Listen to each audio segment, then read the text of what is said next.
Hello guys, welcome to my YouTube channel PC studying physics. आज हम chapter 15 कराएंगे और चैप्टर का नाम है हमारा पर्यावरण, आवर एनवायरनमेंट।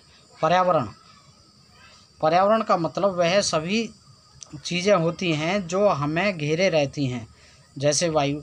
सभी जैविक एवं अजैविक घटक शामिल हैं इसमें।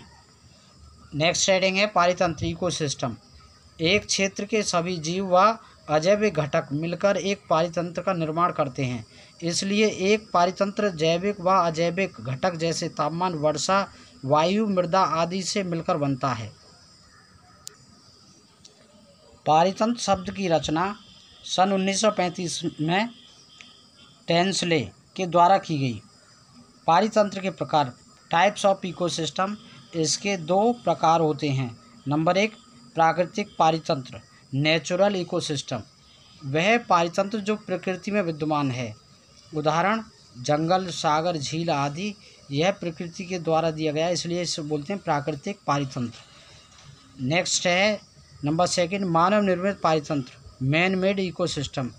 जो पारितंत्र मानव ने निर्मित किए हैं उन्हें मानव निर्मित पारितंत्र कहते हैं, जो जैसे खेत, जलाशय, बगीचा आदि मनुष्यों के द्वारा बनाया गया है, इसलिए इनको बोलते हैं हम मानव निर्मित पारितंत्र। नेक्स्ट हेडिंग है पारितंत्र के घटक, कंपोनेंट्स ऑफ इकोसिस्टम। यह दो प्रकार के होते हैं। नंबर 1, अजैविक घटक, अबायोटिक कंपोनेंट्स।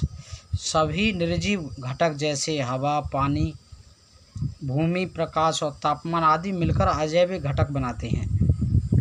नंबर 2 है जैविक घटक, अर्थात जिसमें जीवन होता है, बायोटिक कंपोनेंट्स। सभी सजीव घटक जैसे पौधे, जानवर, सूक्ष्मजीव, फफूंदी आदि मिलकर जैविक घटक बनाते हैं। आहार के आधार पर जैविक घटकों को निम्न में बांटा गया है। नंबर 1, उत्पादक, कंज्यूमर। सभी हरे पौधे, कौमान, नील हरित शैवाल अपना भोजन शर्करा व स्टार्च, अकार्बनिक पदार्थों से सूर्य की रोशनी का प्रयोग करके बनाते हैं, अर्थात प्रकाश संश्लेषण की क्रिया से बनाते हैं। नंबर 2, उपभोक्ता, कंज्यूमर।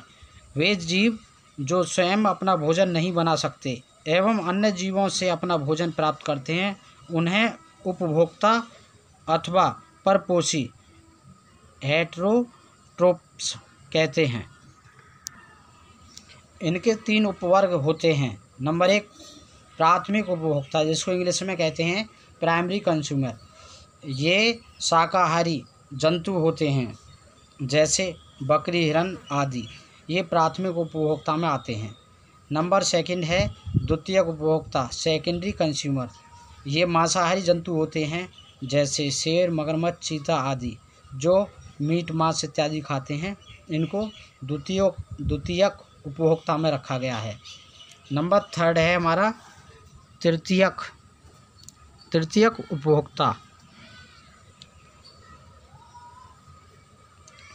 यह शाकाहारी व मांसाहारी दोनों को खाते हैं, अर्थात सर्वाहारी कहते हैं इन्हें, जैसे मनुष्य, जो मांस और शाकाहारी भी होते हैं, यानी मांस भी खाते हैं और पेड़ पौधों इत्यादि को भी खाते हैं। तो इसमें मनुष्य आता है। नोट समझते हैं हम। नोट में समझते हैं परजीवी, पैरासाइट। दूसरे जीव के शरीर में रहने व भोजन लेने वाले जंतु परजीवी कहलाते हैं, जैसे जूं, अमरवेल आदि। यह दूसरे जीवों पर निर्भर रहते हैं। नंबर 3 है अपघटक, जिसको इंग्लिश में कहते हैं डिकम्पोजर। फफूंदी व जीवाणु जो कि मरे हुए जीव व पौधों के जटिल पदार्थों को सरल पदार्थों में विघटित कर देते हैं। इस प्रकार अपघटन स्रोतों की भरपाई में मदद करते हैं। नेक्स्ट हेडिंग है आहार श्रृंखला, डाइट सीरीज। आहार श्रृंखला एक ऐसी श्रृंखला है जिसमें एक जीव दूसरे जीव को भोजन के रूप में खाते हैं। उदाहरण के लिए जैसे घास के लिए हिरन खाता है और हिरन को शेर खाता है। तो यह एक सीरीज है, श्रृंखला है, इसी को बोलते हैं आहार श्रृंखला। अब समझते हैं नोट। नोट में नंबर 1 है, एक आहार श्रृंखला में उन जैविक घटकों को जिनमें ऊर्जा का स्थानांतरण होता है पोषी स्तर कहलाता है। नंबर 2 है, एक आहार श्रृंखला में ऊर्जा का स्थानांतरण एक दिशा में होता है। नंबर 3, हरे पौधे सूर्य की ऊर्जा का 1% भाग जो पत्तियों पर पड़ता है अवशोषित करते हैं। नंबर 4 है 10% नियम। एक पोषी स्तर से दूसरे पोषी स्तर में केवल 10% ऊर्जा का स्थानांतरण होता है, जबकि 90% ऊर्जा वर्तमान पोषी स्तर में जैव क्रिया में उपयोग होती है। तो हम पोषी स्तर को और बहाव ऊर्जा के लिए इस प्रकार से भी दिखा सकते हैं। नेक्स्ट हेडिंग है जैव संवर्धन, बायो प्रमोशन। आहार श्रृंखला में हानिकारक रसायनों की मात्रा में एक पोषी स्तर से दूसरे पोषी स्तर में जाने पर वृद्धि होती है, इसे जैव संवर्धन कहते हैं। नोट समझते हैं, ऐसे रसायनों की सबसे अधिक मात्रा मानव शरीर में होती है। नेक्स्ट हेडिंग है आहार जाल, फूड वेब। आहार श्रृंखलाएं आपस में प्राकृतिक रूप से जुड़ी होती हैं जो एक जाल का रूप धारण कर लेती हैं, उसे आहार जाल कहते हैं।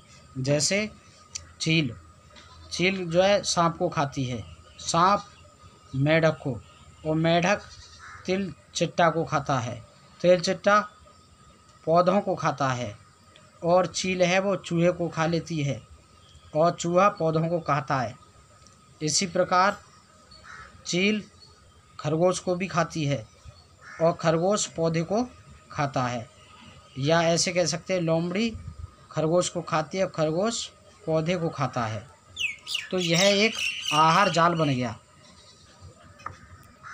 नेक्स्ट हेडिंग है पर्यावरण की समस्याएं, प्रॉब्लम्स ऑफ एनवायरनमेंट। पर्यावरण में बदलाव हमेशा हमें प्रभावित करता है और हमारी गतिविधियां भी पर्यावरण को प्रभावित करती हैं। इससे पर्यावरण में धीरे धीरे गिरावट आ रही है, जिससे पर्यावरण की समस्याएं उत्पन्न होती हैं, जैसे प्रदूषण, वनों की कटाई आदि। नेक्स्ट हेडिंग है ओजोन परत, ओजोन लेयर। ओजोन परत पृथ्वी के चारों ओर एक रक्षात्मक आवरण है, अर्थात पृथ्वी की जिससे सुरक्षा होती है, जो कि सूर्य के हानिकारक पराबैंगनी प्रकाश को अवशोषित कर लेती है। अर्थात वह प्रकाश जो सूर्य की पराबैंगनी प्रकाश को जो अवशोषित कर लेती है, इससे हमारे आँखों के लिए नुकसान होता है, त्वचा के लिए नुकसान होता है, उसको ये अवशोषित कर लेती हैं। इस प्रकार से यह जीवों की स्वास्थ्य संबंधी हानियाँ जैसे त्वचा कैंसर, मोतियाबिंद, कमज़ोर परिरक्षा तंत्र, पौधों का नाश आदि से रक्षा करती हैं। अर्थात ओजोन परत हमारे लिए बहुत ही लाभकारी है। नोट में समझते हैं, मुख्य रूप से ओजोन परत समताप मंडल में पाई जाती है। तो यह कौन से मंडल में होती है? समताप मंडल में पाई जाती है, जो कि हमारे वायुमंडल का एक हिस्सा है। जर्मनी स्तर पर ओजोन एक घातक जहर है। नेक्स्ट हेडिंग है ओजोन का निर्माण, फॉर्मेशन ऑफ ओजोन।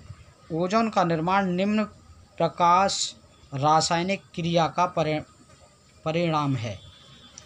O2 जिसको हम तोड़ सकते हैं O+O, ये अणु हैं, पराबैंगनी विकिरण इन पर पड़ेगा तो ये O+O में डिवाइड हो जाएगा। यदि O2 को O से ज्वाइन कर देते हैं तो O3 बन जाता है, अर्थात जिसको हम कहते हैं ओजोन। ओजोन परत का ह्रास, लॉस ऑफ ओजोन लेयर। 1985 में पहली बार अंटार्कटिका में ओजोन परत की मोटाई में कमी देखी गई, जिसे ओजोन छिद्र के नाम से जाना जाता है। नेक्स्ट हेडिंग है, नोट में समझते हैं। नंबर 1, ओजोन की मात्रा में इस तीव्रता से गिरावट का मुख्य कारक मानव संश्लेषित रसायन क्लोरोफ्लोरोकार्बन CFC जिसको कहते हैं को माना गया है, जिनका उपयोग शीतलन एवं अग्निशामक के लिए किया जाता है। नेक्स्ट हेडिंग है कचरा प्रबंधन, वेस्ट मैनेजमेंट। आज के समय में अपशिष्ट निपटान एक मुख्य समस्या है जो हमारे पर्यावरण को प्रभावित करती है। हमारी जीवन शैली के कारण बहुत बड़ी मात्रा में कचरा इकट्ठा हो जाता है। कचरे में निम्न पदार्थ होते हैं। नंबर 1, जैव निम्नीकरणीय पदार्थ। वह पदार्थ जो सूक्ष्म जीवों के कारण छोटे घटकों में बदल जाते हैं, जैसे फल तथा सब्जियों के छिलके, सूती कपड़ा, जूट, कागज आदि। अजैविक निम्नीकरणीय पदार्थ। वह पदार्थ जो सूक्ष्म जीवों के कारण घटकों में परिवर्तित नहीं होते हैं, जैसे प्लास्टिक, पॉलीथीन, धातु, रेडियोएक्टिव अपशिष्ट आदि। नेक्स्ट हेडिंग है कचरा प्रबंधन की विधियाँ। नंबर 1 है जैव मात्रा संयंत्र, बायो क्वांटिटी प्लांट। जैव निम्नीकरणीय पदार्थ कचरा जैसे इस संयंत्र द्वारा जैव मात्रा व खाद में परिवर्तित किया जा सकता है। नंबर 2 सीवेज उपचार तंत्र, सीवेज ट्रीटमेंट सिस्टम। नाली के पानी को नदी में जाने से पहले इस तंत्र द्वारा संशोधित किया जाता है। नंबर 3 है कूड़ा भराव क्षेत्र, गार्बेज फिलिंग एरिया। कचरा निचले क्षेत्रों में डाल दिया जाता है और दबा दिया जाता है। नंबर 4 है पुनः उपयोग, अगेन यूजेज। यह एक पारंपरिक तरीका है जिसमें एक वस्तु का पुनः इस्तेमाल कर सकते हैं। उदाहरण अखबार से लिफाफे बनाना, तो इसको हम बार बार उपयोग करते हैं।